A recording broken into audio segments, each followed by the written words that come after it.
بسم الله الرحمن الرحيم إنهم فتية آمنوا بربهم وزدناهم هدى صدق الله العظيم আল্লাহ তাবারাক ওয়া তাআলার শুকর যে আল্লাহ তাআলা আমাদের আল্লাহর ঘর মসজিদে দ্বীনের কিছু মুযাকারার জন্য কিছু দ্বীনি আলোচনা কথাবার্তা মত বিনিময়ের জন্য আমরা একত্রিত হয়েছি। আল্লাহ তাআলা তৌফিক দান করেছেন, এজন্য আমরা মহান রব্বুল আলামিনের দরবারে শুকর আদায় করি আলহামদুলিল্লাহ।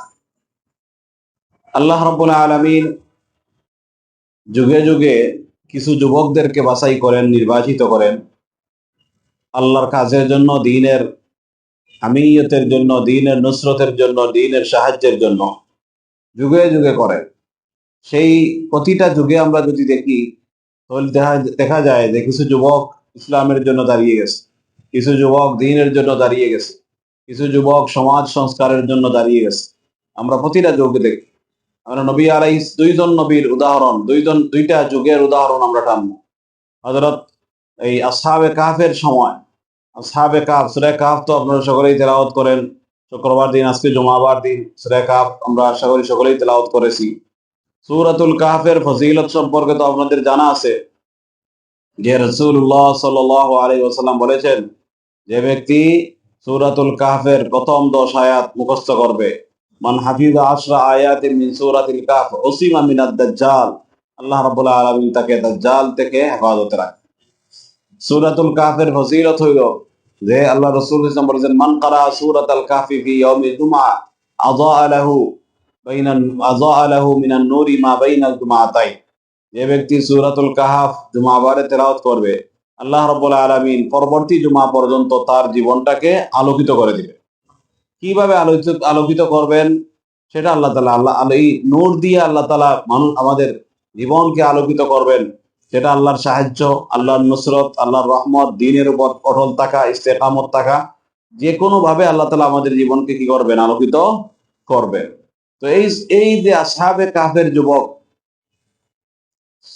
8 জন যুবক ছিলেন, 7 জন যুবক ছিলেন। 8 নম্বর কি, যে 8 নম্বর ছিল কুকুর, 8 নম্বর ছিল কি, 7 জন যুবক ছিলেন আসহাবে কাহফের। এই 7 জন যুবক আসহাবে কাহফের, আজকে আপনারা আমাদের রাকিব ভাই বাদে আপনাদের 7 জন, রাকিব ভাই হিসাবে বাইরা, তাহলে তো আজকে কি 7 জন। তো এই 7 জন যুবক, তারা তাদের তৎকালীন সময়ে যে বাদশা ছিল জালিম বাদশা, কাফির বাদশা, মুশরিক, মূর্তি পূজা করত।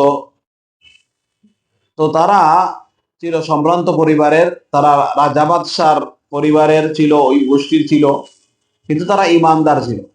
তারা নিজেদের ইমানের হেফাজতের জন্য বাদশা তাদেরকে ডাকাইয়া বলেছিল যে তোমরা কি করো, তোমরা মূর্তি পূজা করো। তারা বলছিল না, আমরা মূর্তির পূজা করতে পারবো না। তারা বাদশার সামনে তারা বুক টান করে কি করেছে, মূর্তি পূজার বিরুদ্ধে তারা অবস্থান নিয়ে তারা বের হয়ে আসছে। বের হয়ে দেখলো, তারা পরামর্শ করলো এক জায়গাতে গিয়ে, পরামর্শ করে তারা সবাই এবার এর ব্যাপারে একমত হইলো যে আমরা জনপদ ছেড়ে দিতে হবে, আমরা কি সমাজ ছেড়ে দিতে হবে, এই সমাজে ইমান নিয়ে টিকে থাকা যাবে না। তারা কি করলো, তারা চলে গেল একটা গুহার ভিতরে। সেই গুহাতে তারা খাবার দাবার নিয়ে গেল, একটা কুকুরও ছিল। খাবার দাবার নিয়ে যাওয়ার পরে সেখানে তারা অবস্থান নিল। হ্যাঁ, এবং বর্ণিত আছে যে তাদের তৎকালীন সময়ে যে ধর্মগ্রন্থ ছিল সেটাও তারা সাথে নিয়েছিল, যেমন আমাদের কোরআন, তারা সাথে নিয়েছিল। তো তারা ঘুম দিল, একটা ঘুম আল্লাহ তাআলা তাদেরকে দিলেন, সবাই ঘুমিয়ে পড়লো। একটানা 309 বছর তারা ঘুমায়। 309 বছর আল্লাহ তাআলা তাদেরকে ঘুমিয়ে রাখলেন। আল্লাহ তাআলা কিভাবে, এই আসহাবে কাহফের কাহিনী যদি পড়েন তাহলে ইমান কি হয়ে যায়, তাজা হয়ে যায়, মজবুত হয়ে যায়, নিজের ভিতরে জোশ জজবা আসে যে আল্লাহ তাআলা কিভাবে এই যুবকদেরকে তাদের ইমানের হেফাজতের জন্য কিভাবে তাদেরকে সংরক্ষণ করছেন। কারণ তারা যে যুগে ছিল, এই যুগটা ছিল ফিতনার যুগ, এই যুগটা ছিল মূর্তি পূজার যুগ, এই যুগটা ছিল শিরকের যুগ, এই যুগটা ছিল জুলুমের যুগ। তো তারা তো মাত্র 7 জন মানুষ, তারা ইমান, এই পুরা রাষ্ট্রযন্ত্রের বিরুদ্ধে তো তারা কি করতে পারবে না, ভূমিকা রাখতে পারবে না। তারা এই জন্য তারা নির্জনতা অবলম্বন করলো। এই মুহূর্তে তারা করণীয় কি, আল্লাহ তাআলা তাদেরকে এমন ভাবে তাদেরকে রক্ষা করলেন যে অলৌকিক ভাবে দুনিয়ার ইতিহাসে এমন বিরল ঘটনা আর ঘটেনি যে আল্লাহ তাআলা তাদেরকে একটানা 309 বছর তাদেরকে ঘুমায় রাখে। 309 বছর মাটির মধ্যে কোনো জিনিস থাকলে মাটি মাটি খেয়ে শেষ করে ফেলতো, কিন্তু আল্লাহ তাআলা তাদেরকে কুদরতি ভাবে কি করেছেন, রাখছেন। এটাও তাফসীরের কিতাবে আছে, যে তারা, কোরআনেও আছে, সূরা কাহফের মধ্যে আছে, যে তারা বারবার কি করত, তারা তাদের পার্শ্ব পরিবর্তন করত।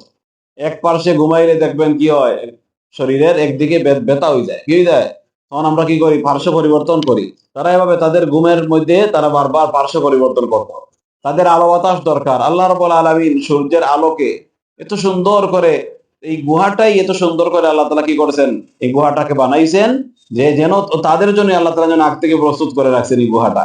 যে সূর্য উঠতো, সকালবেলার সূর্য তাদেরকে আলো দিয়ে দিত, বিকাল বেলার সূর্য যখন নামতো আবার তাদেরকে আলো দিত। তাহলে এই যে সূর্যের আলো তারা পাইতো, তাহলে যার কারণে তাদের অক্সিজেন, কি ভিটামিন ডি এর যে প্রয়োজনীয়তা, এরপরে কি মানে যেভাবে এই 309 বছর বেঁচে থাকা যায়, আল্লাহ তারা সবকিছু তাদেরকে দিয়েছেন কৃত্রিম ভাবে। আল্লাহ তাআলা কুদরতি ভাবে তাদের, মানুষ না খাইলে মারা যায়, আল্লাহ তাআলা তাদেরকে কি করছেন, হেফাজতে রাখছেন। 309 বছর পরে তারা যখন ঘুম থেকে উঠলো, আল্লাহ তাআলা তাদেরকে এমন একটা সময়, এমন একটা যুগ তাদেরকে দিলেন। 309 বছর পরে তারা একটা তাদের সাথে মুদ্রাও ছিল, টাকা পয়সা নিয়ে গেছিল। তারা ঘুম থেকে ওঠার পরে এখন তাদের খিদা লাগছে, তাদের খাবার দরকার, তারা তো আর বুঝতেছে না কত সময় ঘুমাইছে, কতদিন ঘুমাইছে। তারা খাবারের জন্য একজনকে পাঠাইলো, কি পাঠাইলো, খাবার আনার জন্য, টাকা পয়সা দিয়ে যাও একটু খাবার নিয়ে আস, একটু পার্সেল করে খাবার নিয়ে আস। তারা গেল, মুদ্রা নিয়ে, টাকা পয়সা নিয়ে গেল বাজারে। যাওয়ার পরে তারা দোকানে গেল, দেখা যায় মাল সামানা খাবার কেনার সময় দেখে যে এই টাকা চলে না, এই টাকাগুলো কি অচল টাকা, টাকাগুলো কি অচল। আমরা আজকে 100 বছর আগের টাকা আমাদের দেশে চলে না, চলেনি। তারা তো 309 বছর আগের টাকা কিভাবে চলবে, চলে না। এবং ওই টাকার মধ্যে তৎকালীন বাদশার খোদাইকৃত ছবিও আছে, কি আছে, আমাদের টাকার মধ্যে কেনা ছবি থাকে। তো মানুষজন এই টাকা দেখে কৌতূহলী হয়ে উঠলো। আমরা দেখবো না, পুরাতন কোনো মুদ্রা দেখলে, 100 বছর আগের মুদ্রা দেখলে আমরা কৌতূহলী হই। তারা কৌতূহলী হয়ে উঠলো, একজন আরেকজন কি এভাবে খানে খানে কি চলে গেল পরে বাদশাহ দরবারে, যে কিছু যুবকদেরকে পাওয়া গেছে, তাদের হাতে 300 বছর আগের কি মুদ্রা পাওয়া গেছে। বাদশাহ তাদেরকে খবর দিয়ে নিছেন, বিস্তারিত খবর নিছেন। দেখা গেছে যে এই যুবকরাই 309 বছর কি ঘুমিয়েছিল। তারা ওই যুগের, তারা বাদশাহ যখন জিজ্ঞাসা করলেন যে তোমরা যে টাকাগুলো পাইলে কিভাবে, তারা বলে আমরা তো আমাদের দেশের মুদ্রা টাকা, তোমরা তোমাদের দেশ আসলো কই দিয়ে, এটা তো 300 বছর আগের কাহিনী। তারা বললো তো আমরা তো ওই বাদশার যুগের মানুষ, আমরা ঘুমেছিলাম, ঘুম থেকে উঠছি। বাদশাহ তো পরে তারা হিসাব লাগিয়ে দেখলো তারা 309 বছর তারা কি ছিল, ঘুমন্ত ছিল। কি আজীব কাহিনী। এরপরে তো ওই যে যুগে তারা ঘুম থেকে উঠছে, যে যুগটা পাইছে, ওই যুগটা ছিল মুসলিম শাসক, ন্যায়পরায়ণ শাসক, ইমানি পরিবেশ, সবকিছু তারা পাইছে। এখান থেকে যে জিনিসটা আমরা শিক্ষা পাই সেটা হলো যে ইমান বাঁচানোর জন্য, ইমানের হেফাজতের জন্য যদি আমরা আমরা যদি ঐক্যবদ্ধ হই, এই যে 7 জন ঐক্যবদ্ধ হয়েছে, আল্লাহ রাব্বুল আলামিন কুদরতি ভাবে আমাদের ইমানের সুরক্ষা ব্যবস্থা করে। তাদেরকে কিভাবে ব্যবস্থা করছেন, যে 309 বছর পাড়ি দেওয়ার পরে একটা ন্যায়পরায়ণ শাসকের অধীনে তাদেরকে আল্লাহ তাআলা ঘুম থেকে জাগ্রত করে দিছে।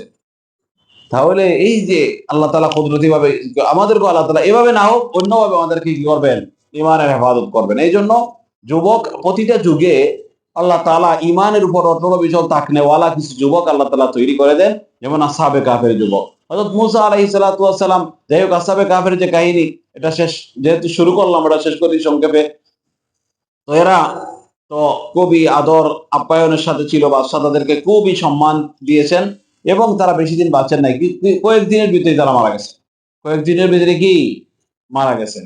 মারা যাওয়ার পরে বাদশাহ কি করেছেন, তাদের প্রত্যেকের নামে নাম ফলক তৈরি করেছেন, তাদেরকে খবর দিয়েছেন নির্দিষ্ট একটা জায়গায়, সেখানে কি সবাইকে একসাথে খবর দেওয়া হয়েছে, এবং সবার নামে আলাদা আলাদা স্বর্ণ খচিত নাম ফলক তাদেরকে কি করা হয়েছে, তাদের নামের সাথে তাদের নাম দিয়া স্মৃতিময় করে রাখা হয়েছে, যেটাকে কোরআনে বলা হয়েছে আমা হাসিবতা আন্না আসহাবাল কাহফি ওয়ার রাকিম। এখানে আরেকটা বিষয় আমাদের আমাদের শেখার আছে, যে তারা যখন একজন যুবককে পাঠাইলো যে যাও খাবার নিয়ে আসো, তখন তারা এই জিনিসটাও তারা বলে দিয়েছে যে আইয়ুম আজকা তো আমান, গিয়া সবচেয়ে বিশুদ্ধ খাবারটা নিয়ে আসবে, সবচেয়ে পবিত্র খাবারটা নিয়ে আসবে। এখানে দুইটা জিনিস, একটা হলো পবিত্র, একটা হলো বিশুদ্ধ।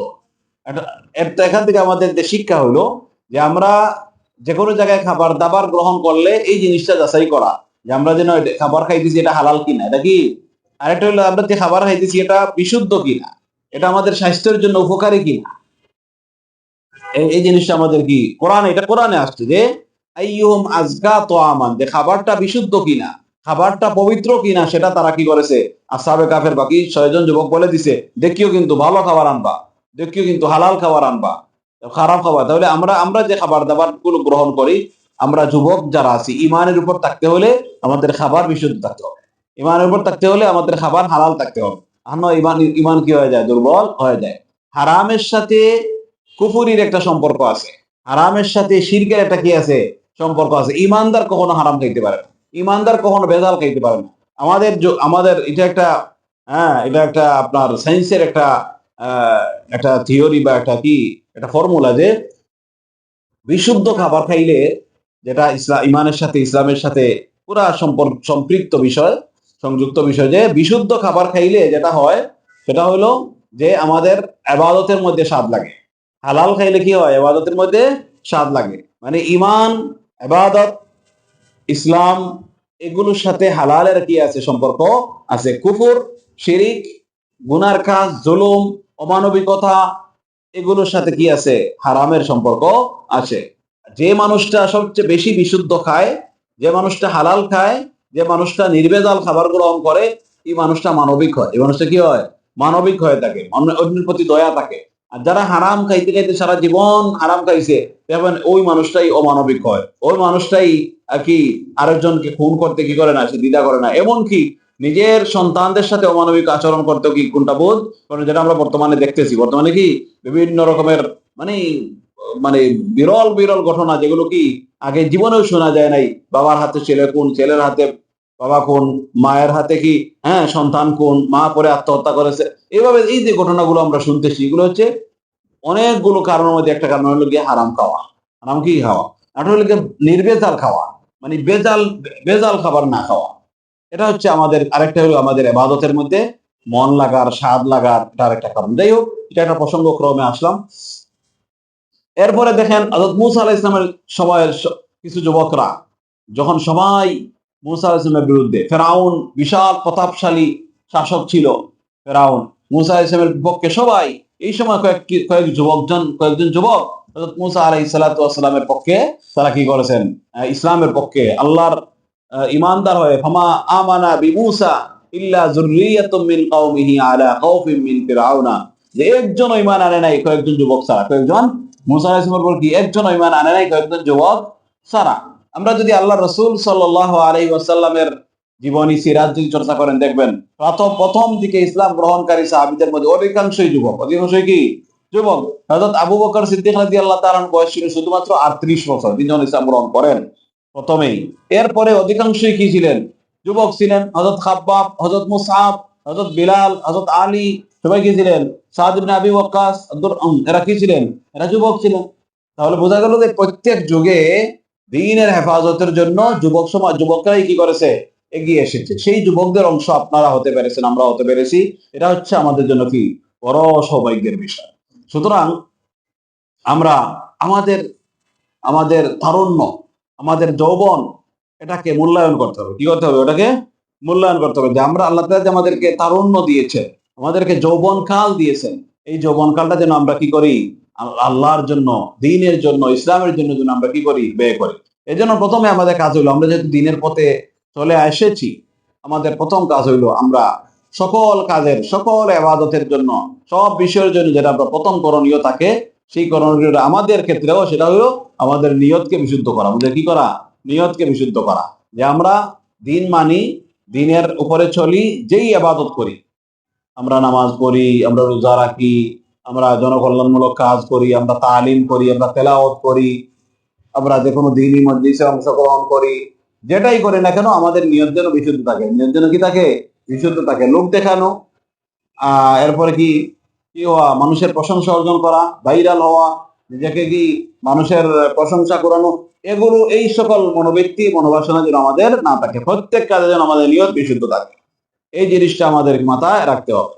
তাছাড়া আরো কিছু বিষয় আছে যা আমরা লক্ষ্য রাখতে হবে আমাদেরকে। যেমন আমরা আমরা নামাজকে মিস দেওয়া যাবে না। কারণ আমরা যতই দিনের জজবা দেখাই না কেন, ইমানের পরে সবচেয়ে গুরুত্বপূর্ণ ইবাদত হইল নামাজ। ইমানের পরে কি সবচেয়ে গুরুত্বপূর্ণ ইবাদত হইল নামাজ। 5 ওয়াক্ত নামাজ জামাতের সাথে আদায় করা, ফজরের নামাজ গুরুত্ব সহকারে জামাতের সাথে মসজিদে গিয়ে কি করা, আদায় করা। ফজরের সময় কেউ যেন আমরা ঘুমে না থাকি, ফজরের সময় কেউ যেন কি না থাকি, ঘুমে না থাকি। এটা আমাদের জন্য ওয়াজিব করে দিতে হবে, কি এমনিতে তো ওয়াজিব, আর এটাকে আরো আবশ্যক করে দিতে হবে যে ফজরের সময় ঘুমানো যাবে না। বা ফজরের সময় ঘুম থেকে উঠছি, তাহলে ঠান্ডা বেশি লাগছে, কি করি, অজু করে করে নামাজ পড়ে ঘুমাই থাকি, এরকমও না। বরং এই সময়ের সকল অলসতা ঝেড়ে ফেলতে হবে। কি করতে হবে? ঝেড়ে মসজিদে আসতে হবে। এরপরে যদি ঘুমের দরকার পড়ে, অবসর থাকেন, পরে ইশরাকের পরে, সূর্য উদয় হওয়ার পরে আপনি যদি ঘুমান, তাহলে ঘুমাইতে পারবেন। কিন্তু ফজরের এই সময়টার জন্য অন্তত সূর্য, বরং উলামায়ে কেরাম বলেছেন যে সূর্য উদয়ের আগ পর্যন্ত কেউ যদি ফজরের নামাজ পড়িয়েও ঘুমায়, তবুও সূর্য উদয়ের আগে ঘুমানো মাকরুহ। সূর্য উদয়ের আগে ঘুমানো কিনা মাকরুহ। এই জন্য এই সময়টা ঘুমায় থাকা যাবে না। এই সময় কি কোনো জীবজন্তু এই সময় ঘুমায় থাকা, আল্লাহর যত মাখলুক আছে এই সময় কি ঘুমে থাকা। এবং বরং কি মোরগ তো সে মানুষকে দেখাই দেয়, মানুষকে কি করে। আল্লাহ রাসূল সাল্লাল্লাহু আলাইহি ওয়াসাল্লাম বলেছেন যে কি মোরগে মানুষদেরকে কি করে, নামাজের জন্য জাগাইয়া দেয়। তোমরা মোরগের আওয়াজকে তোমরা কি করে মন্দ বলিও না, আল্লাহ রাসূল হাদিসের মধ্যে বলেছেন। সুতরাং আমরা আমাদের ফজরটা যেন, অন্যান্য ওয়াক্ত অবশ্যই, আর ফজর যেন মিস না যায়। আরেকটা আমল হইলো যে এশার নামাজ কেউ যদি জামাতের সাথে আদায় করে, হাদিসের মধ্যে আপনাদের জানা আছে, এশার নামাজ যদি কেউ জামাতের সাথে আদায় করে আর ফজর আদায় করে, সারা রাত নফল ইবাদত তাহাজ্জুদের কি সওয়াব পাওয়া যায়, সারা রাত কি তাহাজ্জুদের সওয়াব পাওয়া যায়। সুতরাং আমরা যদি তাহাজ্জুদ পড়তে নাও পারি, তাহলে আমরা ফজরের নামাজ জামাতের সাথে পড়ি, আল্লাহ তাআলা সারা রাত ইবাদতের কি দিবেন, সওয়াব দিয়ে দিবেন। আর যদি শেষ রাতে উঠার সুযোগ না থাকে আর ঘুমাইতে সময় 2 রাকাত নামাজ তাহাজ্জুদের নিয়তে ঘুমাই, তাহলে তাহাজ্জুদের ইবাদত কি হয়ে গেল, আদায় হয়ে গেল। আর যদি তাহাজ্জুদের সময় উঠতে পারি, তাহলে তো এটা তো শোনায় সওয়াব, তাহলে এটা তো আল্লাহ তাআলার বড় ইহসান, বড় অনুগ্রহ। এজন্য আমরা আমাদের নামাজ কি করতে হবে, আমরা আদায় করতে হবে, ইলম অর্জন করতে হবে। ইলম ছাড়া দ্বীনের উপর চলা অনেক ঝুঁকি। ইলম ছাড়া দ্বীনের উপর চললে অনেক সময় শয়তান কি করে, ধোঁকা দেয়, বিভিন্ন ভাবে আমাদেরকে গুমরা করার, বিচ্যুত করার শয়তানে কি করে, চেষ্টা করে, এবং অনেক হয়েও যায় নাকি। এজন্য ইলম ছাড়া দ্বীন মানা, ইলম ছাড়া দ্বীনের দাওয়াতের কাজ করা, এটা অনেক সময় ফিতনার কারণ হয়। কি হয়? ফিতনার কারণ। এই জন্য সঠিক ইলম অর্জন করতে হবে, জানতে হবে দ্বীনকে, ফরজে আইন ইলম যেগুলো আছে সেগুলো আমাদের কি করতে হবে, জানতে হবে। আমাদের অবশ্যই কি করা দরকার, এগুলো জানা দরকার।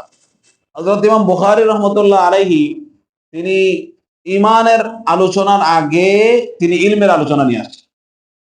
বোঝা গেল যে ইমানের আগেও ইলম দরকার। একজন মানুষ যদি ইমান আমরা তো প্রত্যেক সত্যি ইমান পাইছি। কোনো মানুষ যদি ইমানদার মানে অমুসলমান থেকে মুসলমান হতে চায়, তাহলে সে আগে জানাশোনা করে, সে আগে পড়াশোনা করে, ইমান সম্পর্কে বুঝে, বুঝলেন না, ইসলাম সম্পর্কে সে জানে। তাহলে বোঝা গেল যে জানাটা আগে দরকার, পরে কি ইমানের পথে মানুষ আসে। মানুষ না বুঝিয়ে না জেনে ইমানের পথে আসে না। সুতরাং জানাটা কি বেশি দরকার আমার। ফরজে আইন ইলম, নামাজের ইলম, রোজার ইলম, এরপরে পড়াশোনার ক্ষেত্রে ইলম আছে, চাকরির ক্ষেত্রে ইলম আছে, ব্যবসার ক্ষেত্রে ইলম আছে, চিকিৎসার ক্ষেত্রে কি আছে, ইলম। যত যে ডিপার্টমেন্টে আমরা কাজ করি, ওই ডিপার্টমেন্টে কি করতে হবে, ইলম জানতে হবে। আপনার একটা কোচিং সেন্টার আছে, কোচিং সেন্টার রিলেটেড অনেক কিছু, অনেক ইলম আছে, আপনার জানতে হবে। কিভাবে এখানে পর্দা মেনটেন করে চলতে হয়, কিভাবে তাদের বেতনের বিষয়টা, কিভাবে তাদের যে সময়টা আপনি নিয়ে আসছেন এই সময়টা কিভাবে কাজে লাগবে, কিভাবে তাদের পড়াশোনা, তাদের পাঠগুলো আপনি তাদেরকে হস্তান্তর করে দিবেন, তাদের হাওলা করে দিবেন। এখানে হক হক না হকের ব্যাপার আছে। আপনার ছাত্রদের একটা হক আছে আপনার উপর, আপনার হক আছে কি ছাত্রদের উপর।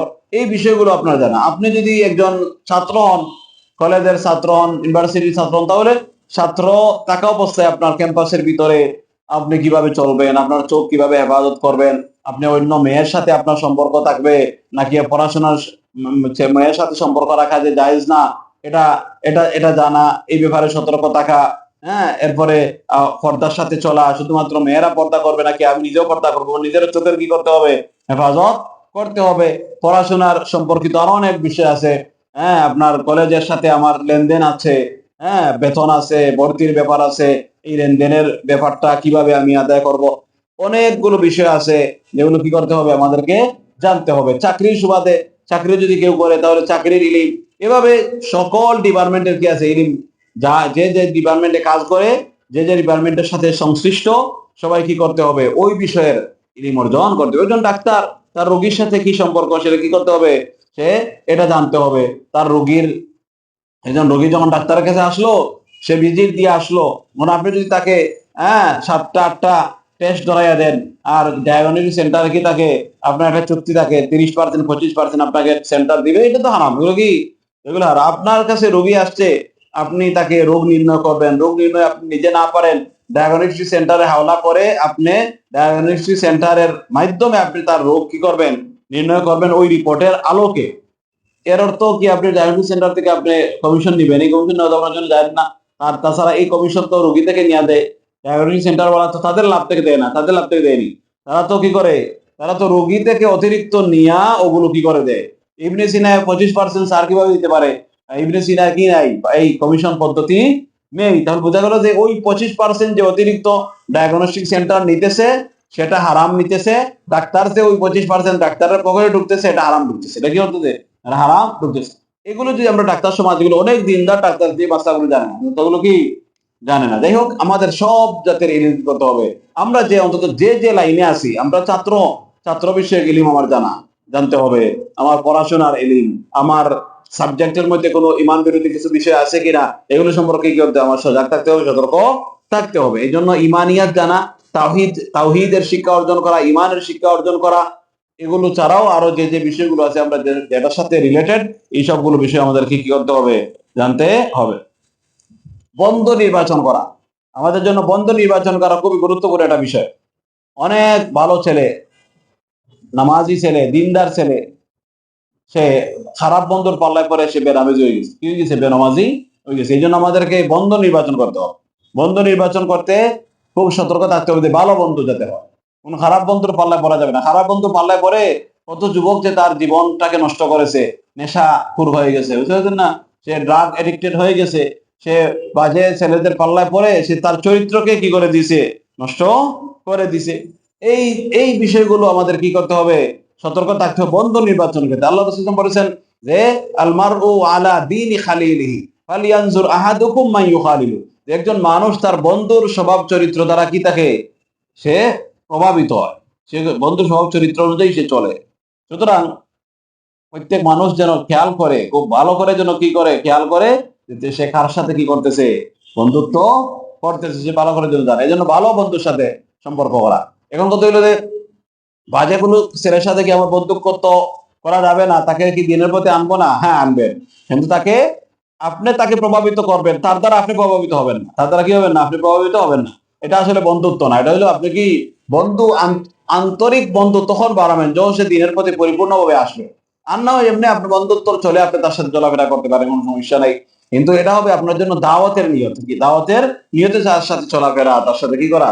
এখানে অনেক অনেক কি আছে, আপনার ভালো ভালো আইডিয়া আছে, ভালো ভালো ফর্মুলা আছে, তাকে কিভাবে দিনের পথে নিয়ে আসবেন। তো আপনি তাকে, হ্যাঁ আপনি তাকে বন্ধু হিসাবে আপনি তাকে কি করবেন, আপনার ক্লাসমেট, আপনার একসাথে চলেন, এক ব্যাচের, এক রুমে রুমমেট, ক্লাসমেট, ব্যাচমেট যারা আছে, এদেরকে আপনি কি করতে পারেন, মাঝে মধ্যে খাবারের আয়োজন করা, মাঝে মধ্যে রেস্টুরেন্টে নিয়ে তাকে কি করা, হ্যাঁ তাকে ফজরের পরে নাস্তার দাওয়াত দেওয়া। ফজরের পরে নাস্তা তো ফজর উঠতে হবে, মসজিদে দাওয়াত দিলেন যে মসজিদে আসবে, ফজরের নামাজ পড়বে, ফজরের পরে কি তোমার নাস্তার দাওয়াত। এই যে একটা কৌশল তাকে দিনের পথে নিয়ে আসার, এটাও কি, এই যে টাকাগুলো আপনি ব্যয় করেন, এটাও দিনের পথে, এটা ইনভেস্টমেন্ট, বুঝলেন, এটা দিনের পথে কি হবে, এটা ইনভেস্ট। এই যে আপনি তাকে আড্ডা দিলেন, তাকে লইয়া, এটা ভালো কাজ, এটা কি, কারণ আপনার তো উদ্দেশ্য ছিল তাকে দিনের পথে নিয়ে আসা, উদ্দেশ্য তাকে ইসলামের প্রতি আন্তরিক করা, উদ্দেশ্য দিনের প্রতি তাকে আন্তরিক করে তোলা। এটা আমাদের মাথায় রাখতে হবে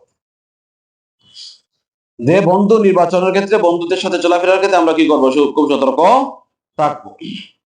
এরপরে আপনার দিনের ক্ষেত্রে আমরা তর্ক ছাড়তে হবে। তর্ক, আমরা অনেকের মধ্যে তর্কের অভ্যাস আছে, ঠিক আছে, তর্কের অভ্যাস আছে। নেটে দেখবেন, অনলাইনে ঘন্টার পর ঘন্টা কমেন্টে তর্ক বিতর্ক হচ্ছে, এগুলো না, এগুলো অনর্থক। এগুলো কি কাফা বিল মারই কাযিবান, হাদিসের মধ্যে আসছে, আল্লাহ রাসূল সাল্লাল্লাহু আলাইহি ওয়াসাল্লাম বলেছেন যে বিন হুসনি ইসলামিল মারই তারকুহু মা লা ইয়ানি, অনর্থক বিষয় ছেড়ে দেওয়া, এটা ইসলামের অন্যতম সৌন্দর্য।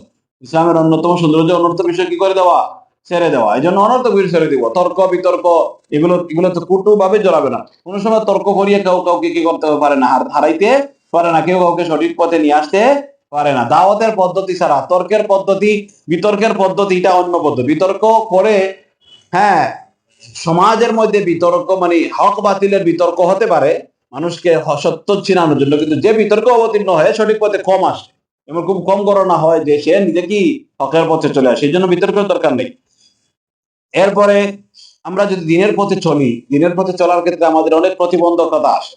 যেমন একটা প্রতিবন্ধকতা হতে পারে যে আমরা আমাদের বেচের অন্য যারা আছে তারা আমাদেরকে নিয়ে মস্কারি করতে পারে, ঠাট্টা বিদ্রুপ করতে পারে, হুজুর বলে টিটকারি মারতে পারে, মানে না, হুজুর বলে কি করতে পারে, দাড়ি রাখলে, টুপি পরলে, পাঞ্জাবি পরলে কি হুজুর মেরে ডেকে টিটকারি মারতে পারে। এটা এটা এটা এটা ভালো, এটা কি, এটা যে টিটকারি মারে এটা ভালো দিক, এটা কি ভালো দিক। কারণ কারণ কি, আল্লাহ রসুল সাল্লাহ ইসলামকে কি শুধু আল্লাহ রসুল ইসলাম না, সকল নবী রাসূলগণকে টিটকারি মারা হয়েছে, হাসাহাসি করা হয়েছে নিয়া। আল্লাহ তাআলা কোরআনুল কারীমে সূরা ইয়াসিনের মধ্যে বলেছেন, ইয়া হাসরাতান আলাল ইবাদ, আমার বান্দাদের উপর কি আক্ষেপ আমার, যে মা ইয়াতিহিম মির রাসূলিন ইল্লা কানু বিহি ইয়াসতাহজিউন, এমন নবী, এমন কোন নবী নাই যে তার জাতির সাথে স্বজাতির কাছে এসেছেন দ্বীনের নিয়ে, তাওহীদের দাওয়াত নিয়ে, কালিমার দাওয়াত নিয়ে তারা কি করে নাই, ঠাট্টা মশকারি করে নাই, এমন কোন নবী হন নাই। প্রত্যেক নবীকে কি করেছে, তাদের স্বজাতি তাদের সাথে কি করেছে, হাসি তামাশা করেছে। সুতরাং আমাদেরকে নিয়ে যদি দিন পালন করার ক্ষেত্রে যদি হাসি তামাশা করে, অনেক সময় দেখবেন স্যাররা হাসি তামাশা করে, দেখবেন ম্যাডামরা কি করে, হাসি তামাশা করে নিয়ে এগুলো নিয়ে, এগুলো কি, এগুলো ভালো, এগুলো কি পজিটিভ, এগুলো ভালো দিক, যে এটা আমার একজন নবীর কি, নবীদের আম্বিয়া কেরামের সুন্নত বাস্তবায়িত হতেছে আমাদের দ্বারা, এটা ভালো, এটাকে পজিটিভ নিতে হবে, এটাকে আল্লাহ শুকরিয়া আদায় করতে হবে, শুকরিয়া যে আল্লাহ তাআলা আমাদেরকে আমার কি নবীগণের সুন্নত বাস্তবায়নের চিন্তা করার আমাদেরকে আল্লাহ তাআলা বাছাই করেছে। এই জন্য হাসি তামাশার শিকার হওয়া এটা ভালো, এটা কি ভালো দিক। এই জন্য এগুলো এগুলো হইলে হতাশ হওয়া যাবে না। দিন পালন করার ক্ষেত্রে অনেকের জন্য কি আসে, অনেকের ভিতরে হতাশা আসে, আসে না, হতাশা।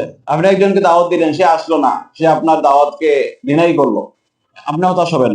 কিংবা আপনার পরিবারে আপনাকে মন্দ সন্দ বলা হইতেছে, এখানে হতাশ হওয়ার কি নাই, কোনো কারণ নাই।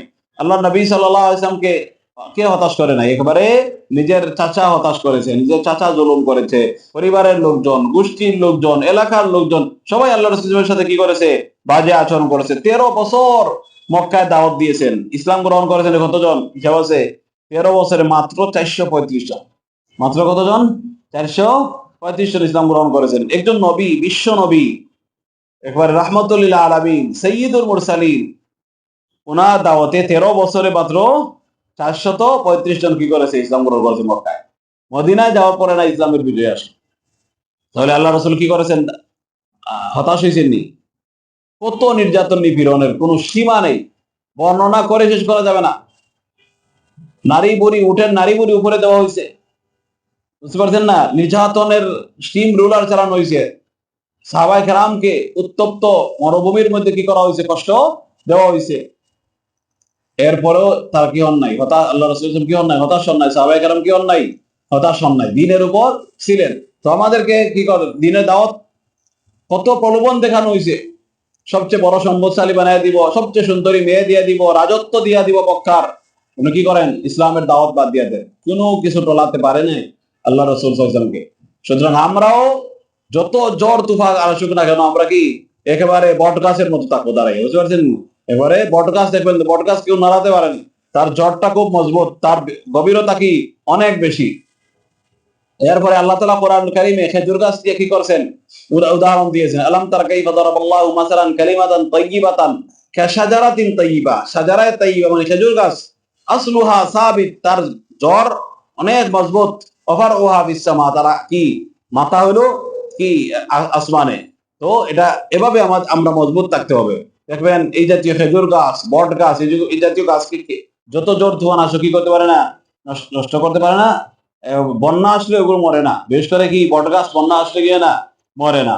তাহলে আমরাও এভাবে কি করতে হবে, যত জোর তুফান আসুক না কেন আমরা কি করব, ইমানের উপর দৃঢ় থাকবো, অটল বিচল আমরা থাকবো। এটা হচ্ছে আমাদের জন্য কি গুরুত্বপূর্ণ বিষয়। হ্যাঁ, এরপরে আমরা কারো অন্ধ অনুসারী হবো না, কারো বক্তব্য ইউটিউবে ভালো লাগছে কারো লেকচার ভালো লাগছে, এই অন্ধ অনুসরণ করলাম আমরা, সে যা বলে তাই শুনলাম না। কারো অন্ধ অনুসরণ করা যাবে না, কারো অন্ধ বিরোধী হওয়া যাবে, কি হবে না, অন্ধ বিরোধী হওয়া যাবে না। এবং বিষয়ভিত্তিক পড়াশোনা, আগে আমরা বলেছি বিষয়ভিত্তিক পড়াশোনা আমরা করবো ইনশাআল্লাহ। আরেকটা হলো যে নিজের পরিবারেও দিন আস্তে আস্তে, বন্ধু বান্ধবের মধ্যে যেভাবে দিনের দাওয়াত দিব, নিজের পরিবারেও কি করবো, আমরা দিনের দাওয়াত দেওয়ার চেষ্টা করব ইনশাআল্লাহ। এবং কোনো কোনো মুরব্বীর অধীনে চলা, কোনো আলিমের তত্ত্বাবধানে চলা, এই জিনিসটা আমাদের করতে। আরেকটা হলো আমাদের বড় একটা বেমার আছে আমাদের, সেটা হলো অনলাইন আসক্তি। কি অনলাইন আসক্তি? গভীর রাত হয়ে যাবে মোবাইল টিপতে। আচ্ছা, গভীর রাত হইলে ফজরের সময় উঠে যাবেন, শুরুতেই বলেছি ফজরের সময় উঠতে হবে এবং ফজর করে ঘুমানো যাবে না। এটা করতে হলে অবশ্যই আগে ঘুমাতে হবে, আগে ঘুমাতে হবে, ফোন আগে রেখে দিতে হবে। এবং যত গভীর রাত হয়, যত বেশি ফোনে মানুষ কি হয়, নিমগ্ন হয়, তত বেশি নানা রকমের গুনাহ হাতছানি দেয়, নানা রকমের গুনাহ কি করে, হাতছানি। এই জন্য ফোন ঘুমায়, খাওয়া দাওয়ার পরে ঘুমাইতে গেছেন, ফোনটা রেখে দিয়ে আপনি ঘুমায় ঘুমায় ফেলেন। হ্যাঁ, এই জন্য আমাদেরকে অনলাইন আসক্তি থেকে বেঁচে থাকতে হবে। সারাদিনে নির্দিষ্ট একটা সময় ঠিক করতে হবে যে আমি এতদিন, এত সময়, এত ঘন্টা আমি কি করবো, অনলাইনে থাকবো, আর না কি অনলাইনে থাকবো না। এটা করতে হবে। অনলাইনে না থাকলে আপনি কি করবেন, এমনিতেই বেকার থাকেন, এমনিতেই বন্ধু বান্ধবের সাথে কথা বলেন, পরিবারের সাথে সময় দেন, অফলাইনে যে সমাজের সাথে, সমাজকে চিনেন বুঝেন। আমাদের অনেক বাইরে আছে, এরা সমাজচ্যুত, সমাজ বিচ্যুত, সমাজ বিচ্ছিন্ন। সমাজ কি সমাজচ্যুত মানে এরা সমাজ বিচ্ছিন্ন, এরা সমাজের সাথে মিলেও না, মিশেও না, দূর থেকে অনলাইন কি করে ফেলে, অনলাইনকে জ্বর তুলে ফেলে দূর থেকে। দেখবেন তাদের এই অনলাইনে জ্বর বাস্তবতার সাথে মিলেন, কেন মিলে না? কারণ তারা তো সমাজের লোকজনের সাথে চলাফেরা করে, উঠা বসা করে না, সারা রাত অনলাইনে থাকে, সারা দিন, দিনের বেশিরভাগ অংশ কি করে, ঘুমায়, ঘুমায় কাটায়, সমাজের সাথে মিশে না। মানুষের সাথে মিশা, অফলাইনের কার্যক্রম বেশি বাড়াতে হবে আমাদের, অনলাইন কার্যক্রম থেকে কি অফলাইনের কার্যক্রম বেশি বাড়াতে হবে। সমাজের সাথে আমাদের কি করতে হবে, মিশতে হবে, ভালো আখলাকওয়ালা হতে হবে। ভালো আখলাকওয়ালা মানে কি, আমাদের আচার আচরণ, চাল চলন, সালাম কালাম থেকে নিয়ে সবকিছু সুন্দর হওয়া, মানুষের সাথে কথা বলা, ব্যবহার, এগুলো ভালো থাকতে হবে। পরিবারের সাথে ভালো আচরণ, হ্যাঁ, পাড়া প্রতিবেশীর সাথে ভালো আচরণ, বড়দের সাথে ভালো আচরণ, ছোটদেরকে স্নেহ করা, এগুলো নবীওয়ালা আখলাক। এগুলো কি নবীওয়ালা, এগুলো আমাদের মধ্যে নাই। আমরা দিন পালন করে মনে করি আমরা অনেক কিছু হয়ে গেছি, ভালো আচরণ নাই। না, শুধু নামাজ বন্দেগীর নাম দিন না, দিন পুরো একটা কমপ্লিট একটা ব্যবস্থা। এই ব্যবস্থার মধ্যে কি আছে, ব্যক্তিগত জীবন, সামাজিক জীবন, আচার আচরণ, আখলাক, মুআমালাত, মুআশারাত, এগুলো সব মিলাইয়া হলো দিন। ইবাদত, ইতিকাদাত, সব কিছু মিলাইয়া হলো দিন। আমরা যদি শুধু ইবাদত আর ইতিকাদ মানে আকীদা আর ইবাদত আমরা করি, আর মুআমালাত, মুআমিলা, লেনদেন আমাদের ভালো না থাকে, আমাদের আচার আচরণ ভালো না থাকে, তাহলে কিন্তু কি হবে না, এটা ঠিক হবে। আমাদের আচার আচরণ ভালো থাকতে হবে, খুব বন্ধু সুলভ আচার আচরণ থাকতে হবে। কারো প্রতি কি করা যাবে না, মারামারি, লাগালাগি, কারো প্রতি রূঢ় আচরণ করা, গালিগালাজ করা, এগুলো করা যাবে না। ছোটদেরকে স্নেহ করা, বড়দেরকে সম্মান করা, এটা আল্লাহ রাসূলের কি, আল্লাহ রাসূল কিতাব বলেছেন যে মাল্লাম ইয়ারহাম সাগীরানা ওয়ালাম ইয়াকির কাবীরানা ফালাইসা মিন্না। যে বড়দেরকে সম্মান করলো না, ছোটদেরকে স্নেহ মমতা করলো না, সে তো আমার উম্মতের কি না, অন্তর্ভুক্ত না। এটাও আমাদেরকে মাথায় রাখতে হবে। আবার ফজরের পরে না ঘুমানোর অভ্যাস করা, কিছু আখলাক বা কিছু নফসের নিয়ন্ত্রণ করার কিছু কৌশল আছে। ফজরের পরে না ঘুমানো, দিনে 3 বার খাবার দাবার কন্ট্রোল করা, খাবার কি কন্ট্রোল করা, আগে বলেছি বিশুদ্ধ খাবার আবার কন্ট্রোল করা। 3 বার নাস্তা সহ 3 বার খাওয়া, নাস্তা, দুপুরের খাবার, রাত্রে খাবার, বসে মধ্যখানে আমরা ফাস্ট ফুড, স্ট্রিট ফুড, বিভিন্ন রকমের জিনিস আমরা আজে বাজে খাই, এগুলো থেকে কি বেঁচে থাকা। এগুলো কিন্তু আমাদের ক্ষেত্রে অনেক ঘাটতি নিয়ে আসে, শরীরে ওজন বাড়ায়, আরো বিভিন্ন কি আছে এফেক্ট আছে, এগুলো আমরা, এই জন্য আমরা আজে বাজে খাবার দাবার গ্রহণ করবো না। এরপরে অনর্থক কথাবার্তা এগুলো করবো না। আমরা আগে বলেছি অনর্থক কথাবার্তা বলা কি না, এটা ঠিক না। ইসলামের সৌন্দর্য হইলো অনর্থক কথাবার্তা ছেড়ে দেওয়া, সকাল বিকালের জিকির করা, ইশরাকের সালাত আদায় করা, ফজরের পরে ইশরাকের সালাত আদায় করা, প্রতিদিন নিয়মিত কোরআনুল কারীমের তেলাওয়াত করা। একটা সময় কি, হ্যাঁ, সামান্য সময় হলো 1 রুকু 2 রুকু আধা পারা, এভাবে যতটুকু পারা যায় তেলাওয়াত করা। ঘুমের পরিমাণ কমানো, বেশি না ঘুমান, তোমার অপশন আছে যে শুধু ঘুমাই এরকমও না। ব্যায়াম করা, প্রতিদিন কি করবেন, শরীর ফিট রাখতে হবে আমাদের, বুঝতে পারছেন, শরীর ফিট রাখতে হবে, ব্যায়াম করা প্রতিদিন, দৃষ্টিকে অবনত রাখা, প্রতিদিন কি কিছু কিছু অংশ হইলো মুখস্থ করা, কোরআন কিছু আয়াত কি করা, মুখস্থ করা। রাতে বর পেটে না খাওয়া, রাতে পেট ভরে না খাওয়া, রাতে খিদা রাখিয়া খাওয়া, সম্ভব হইলে এসার আগে খাবার দাবার শেষ করা। অজু করে রাতের ঘুমানোর আগে অজু করে 2 রাকাত নামাজ আদায় করা, তাহাজ্জুদের অভ্যাস গড়ে তোলা। এই বিষয়গুলো আমাদের কি করতে হবে, হ্যাঁ, আমাদের ঠিক রাখতে হবে, নিজেরা আগে গড়িতে হয় নিজেরা। আমরা যদি ক্যাম্পাসে কলেজের আঙ্গিনায় যদি আমরা দিন পালন করে চলি, আরেকজনকে যদি দাওয়াত নাও দিই, তবু এটা একটা নীরব দাওয়াত। এটা কি? এটা নীরব দাওয়াত। এই জন্য এটা আমরা করবো ইনশাআল্লাহ। আল্লাহ রাব্বুল আলামিন আমাদের সবাইকে যে কথাগুলো বলা হইলো, আমাকে আপনাদের সকলকে আল্লাহ তাআলা আমল করার তৌফিক দান করুন। আখির দাওয়ানা আলহামদুলিল্লাহি রাব্বিল আলামিন।